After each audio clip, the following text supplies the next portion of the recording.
controller had sent Edward to the works to be mended. Near the works station, Edward noticed a narrow-gauge engine standing in an open-sided shed.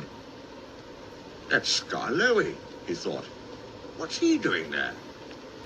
He remembered Skarloey and his brother Renius, because in the old days he had often brought passengers who wanted to travel up to the lake in their little train.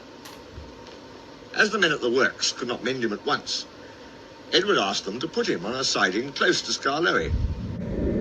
Skarloey was pleased to see Edward. The owner has just bought 2 more engines, he said. He told me I was a very old engine and deserved a good rest. He gave me this shed so that I could see everything and not be lonely. But I am lonely all the same, he continued sadly. I miss Renius very much. Yesterday, one of the new engines pushed him on a truck, and now he's gone to be mended. I wish I could be mended too, and pull coaches again. Have your coaches got names? Asked Edward. Oh, yes. There's Agnes, Ruth, Jemima, Lucy and Beatrice. Agnes is proud. She has cushions for first-class passengers. She pities Ruth, Jemima and Lucy, who are third class with bare boards. But they all 4 sniff at Beatrice. Beatrice often smells of fish and cheese, but she is most important, said Skarloey earnestly. She has a little window through which the guard sells tickets. I sometimes leave the others behind, but I always take Beatrice. You must have tickets and a guard, you know. Of course, said Edward gravely. Renius and I, continued Skarloey, used to take turns at pulling the trains. We know everybody and everybody knows us.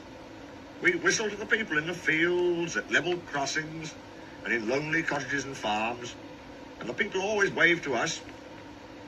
We love passing the school playgrounds at break time, and then the children will always run over to the fence to watch us go by. The passengers always wave, because they think the children are waving to them. But we engines know better, of course, said Skarloey importantly. Yes, we do indeed, agreed Edward. Take your tourists to the lake, and then get ready to pull the train back. We enjoy the morning journey home, because then our friends from the villages come down to do their shopping. We whistle before every station, peep, peep, look out, and the people are there ready. Where's Mrs. Last? Asks the guard. She's coming. Peep, peep, we whistle, and Mrs. Last comes running onto the platform. We'll leave you behind one of these days, Mrs. laughs our driver, but we know he never will. We stop elsewhere too, at farm crossings and stiles, where paths lead to lonely houses.